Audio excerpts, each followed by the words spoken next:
రమ్మని చెప్పండి హౌస్కి, రెడీ టు డిబేట్. సలహా సూచనలు ఇవ్వండి, సిస్టమ్ని ఇంకా స్ట్రెంథెన్ చేస్తాం. అంతేగాని 3 గంటలు ప్రెస్ మీట్ పెట్టి మేమైతే సిద్ధంగా లేము, చాలా స్పష్టంగా సమాధానం చెప్పేదానికి మేము సిద్ధంగా ఉన్నాం. నేను మళ్ళీ ఛాలెంజ్ చేస్తున్నా, come to the house, come set. ఇంకో 3 రోజులు ఉంది, ఈ రోజు కలిపితే 4 రోజులు ఉంది, రండి హౌస్కి రండి. ఆయన ఇంకా బెంగళూరులో ఉన్నట్టున్నాడు అధ్యక్ష, ఇంకా వచ్చినట్లేడు తాడేపల్లికి, ఇంకా బెంగళూరులోనే ఉన్నాడు ఆయన. మళ్ళీ ప్రత్యేక విమానం తీసుకుని రావాలి, ఆయన వస్తే వీఆర్ రెడీ టు ఆన్సర్ అధ్యక్ష, దాంట్లో ఎలాంటి సందేహం లేదు. అంతేకాకుండా అధ్యక్ష మీరు చూస్తే విజయశేఖర్ రెడ్డి గారు ఉన్నాడు, మీరు కూడా వెళ్తుంటారు అటు ఇటు, వెళ్తారా లేదా చెప్పండి? మీరు కూడా అటు ఇటు వెళ్తుంటారుగా. ఆయన ఎక్కడుంటే ఏంది, సభకు రమ్మని అడగండి, ఓకే. ఎందుకంటే అది బాధ్యత ఎవరిది, జగన్మోహన్ రెడ్డి బాధ్యత. ఆ విషయంలో ఓపెనింగ్ రిమార్క్స్లో చెప్పా, సభ నుంచి పారిపోవటం లేకపోతే ఎవేడ్ చేయటం అనేది అనవసరంగా తనకున్న అవకాశాన్ని ఆయన దుర్వినియోగం చేసుకుంటున్నాడు. ఆయన కానీ ఆయన పార్టీ సభ్యులు కానీ. బెంగళూరులో ఉన్నాడా, గురుగాంలో ఉన్నాడా, లేకపోతే డెహ్రాడూన్లో ఉన్నాడా, ఇవన్నీ అవసరం అండి? సార్ నేను ఆన్సర్ చెప్తున్నానండి. Sir, what is the meaning of MLA sir? Member of legislative assembly. అంటే లెజిస్లేచర్ ఏదైతే ఉందో, మనకి అసెంబ్లీ ఏదైతే ఉందో ఆ అసెంబ్లీకి సంబంధించిన ఒక సభ్యుడు. ఇప్పుడు సమావేశాలు జరుగుతున్నాయి. సరే సార్, మీరు ఒక పార్టీ అధ్యక్షుడిగా అక్కడ మీకు ఒక 30-35 మంది ఎమ్మెల్సీలు ఉన్నారు, 10 మంది ఎమ్మెల్యేలు ఉన్నారు. కనీసం ఇప్పుడు మీరు ఒకటి గుర్తుంచుకోండి, 2014లో కాంగ్రెస్ పార్టీకి ఈ దేశంలో 44 సీట్లు వచ్చాయి. ఆ రోజు మల్లికార్జున ఖర్గే గారిని ఫ్లోర్ లీడర్గా పెట్టి 2వ వరుసలోనో 3వ వరుసలోనో రాహుల్ గాంధీ కూర్చున్న పరిస్థితి. ఆ రోజు రాహుల్ గాంధీ గారు పార్లమెంట్కి అటెండ్ కాలేదా?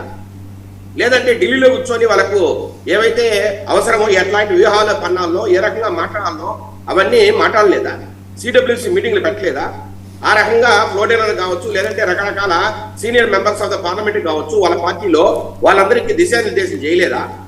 మరి మీరేంటి సార్, విజయవాడలో కూర్చొని తాడేపల్లి మీ ఇంట్లో కూర్చుంటారా, లేకపోతే ఆఫీసులో కూర్చుంటారా?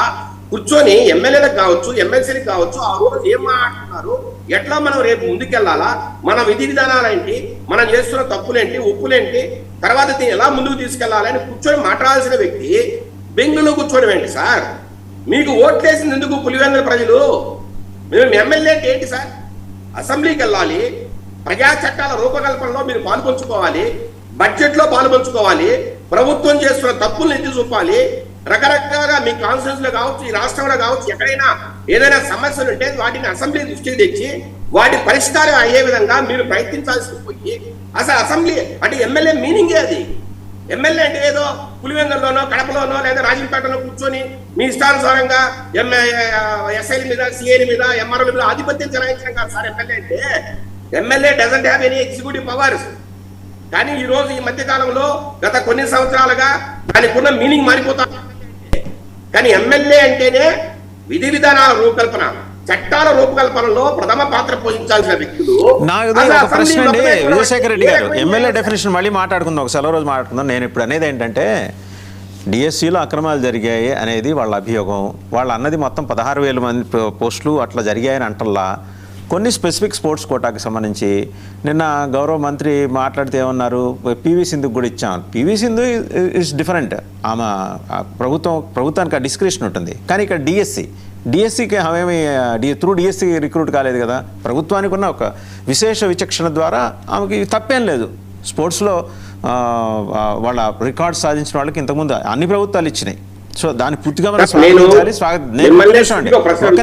ఒక్క నిమిషం అండి, ఆవిడకిను ఈ డిఎస్సికి పోలికేంటి, బట్టతలకి మోకాలికి ముడేటమైంది కాదు సార్.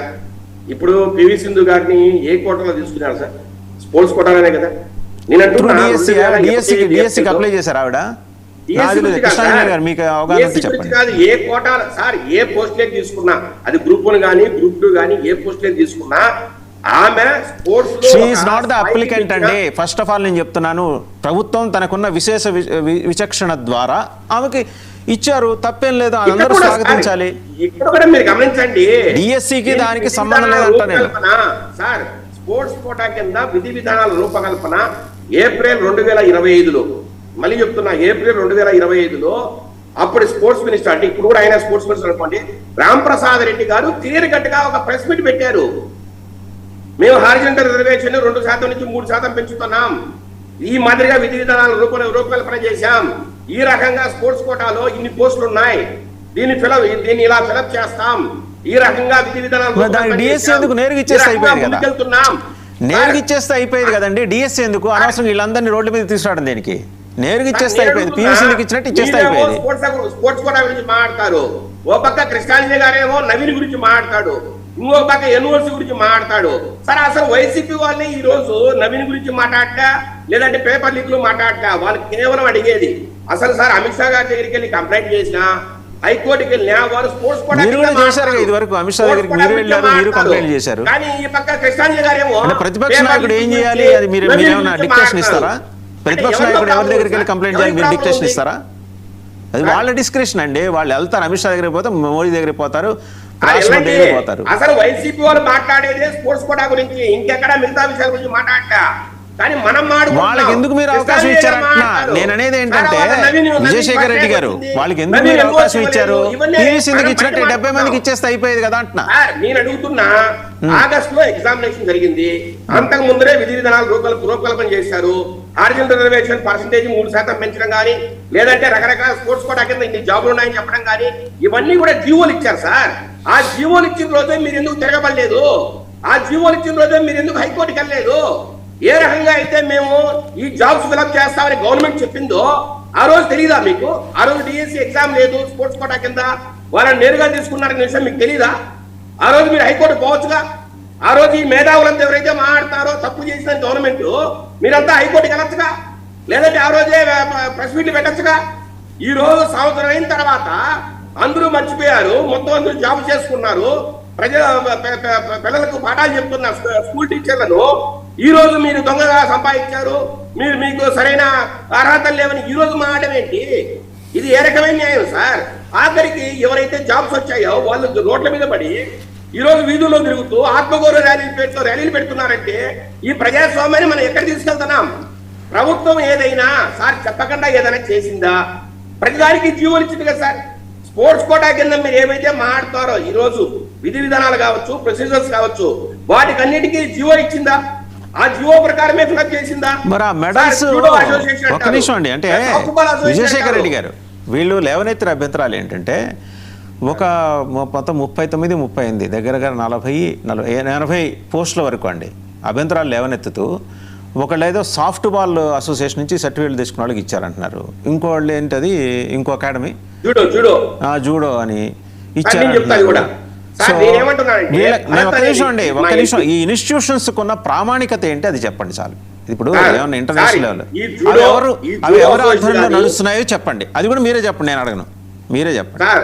జూడో అసోసియేషన్ కానీ సాఫ్ట్వేర్ అసోసియేషన్ కానీ ఎప్పటి నుంచో ఉన్నాయి. అంతకుముందు రకరకాల వ్యక్తులు దానికి అసోసియేషన్ కు ప్రెసిడెంట్ గా ఉన్నారు, ఆనరీ చైర్మన్ లో ప్రెసిడెంట్ గా ఉన్నారు. సార్ అసలు భరత్ అనే వ్యక్తి మా ఎంపీ ఉన్నారు కదా భరత్, విశాఖపట్నం, ఆయన ఎప్పుడు సార్ ప్రెసిడెంట్ అయింది జూడో అసోసియేషన్ కి? 2025 జూన్ లో అయ్యారండి. వీళ్ళు సర్టిఫికేట్ ఎప్పుడు తెచ్చుకున్నారు అక్కడి నుంచి? వీళ్ళు ఎప్పుడు తెచ్చుకున్నారు చెప్పండి సార్. జూన్ కు ముందరే సర్టిఫికేట్ తెచ్చుకున్నారు, కొన్ని ఏళ్ల ముందు తెచ్చుకున్నారు సార్ సర్టిఫికేట్లు. ఎప్పుడో 4 ఏళ్ల ముందు, 5 ఏళ్ల ముందు, 6 ఏళ్ల ముందు సర్టిఫికేట్ తెచ్చుకున్నారు. 38 సర్టిఫికెట్లు అయితే అండి గౌరవ ఎంపీ గారు ఇచ్చినవేనండి. 38 సర్టిఫికెట్లు గౌరవ ఎంపీ గారు ఇచ్చారండి. సార్ నేను అడుగుతున్నా సార్, జూన్ ముందే అప్లికేషన్ పెట్టేప్పుడు జూన్ లో అయిన వ్యక్తి ఎలా ఇస్తారు సార్? అంటున్నారు కదా, అదేదో అందాకెందుకు ఆ మెరిట్ లిస్ట్ ఏదో చెప్పేసి జనం ప్రకటిస్తే ప్రభుత్వ నిజాయితీని నిరూపించుకోండి సార్, తప్పే ఉంది. ప్రజలకు చెప్పండి, జగన్మోహన్ రెడ్డికి ఎవరు సమానం చెప్పమన్నారు మిమ్మల్ని? ప్రజలకు చెప్పండి. నేనే చెప్తున్నాను సార్. ఒక్కటి మాట నేను చెప్తున్నా సమాధానం. జూడో అసోసియేషన్ కి ఎంపీ భరత్ గారు 2025 జూన్ లో ప్రెసిడెంట్ అయ్యారు. జూన్ కన్నా ముందరే అప్లికేషన్లు పెట్టిన వాళ్ళు జూన్ లో ఎలా తెచ్చుకుంటారు సార్ ఆయన నుంచి సర్టిఫికెట్లు? అట్లాగే సాఫ్ట్ బాల్ అసోసియేషన్ కు కూల రవికుమార్ గారు కూడా మే 2025లో ప్రెసిడెంట్ అయ్యారు సాఫ్ట్ బాల్ అసోసియేషన్ కి. కూల రవికుమార్ మా ఎమ్మెల్యే. మరి మేలో అయిన వ్యక్తి అంతకుముందు ఎప్పుడు సార్ వీరు గేమ్స్ ఆడింది ఎప్పుడు ఆడింటారు సార్? ఒక 4 సంవత్సరాలు, 5 సంవత్సరాలు, 10 సంవత్సరాల ముందు ఆడింటారా గేమ్స్?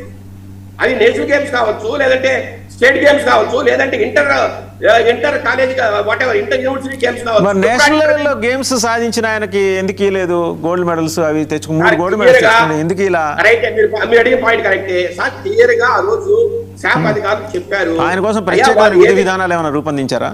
సార్ వెరీ క్లియర్ గా అప్లికేషన్ అప్లోడ్ చేసే రోజే మీ దగ్గర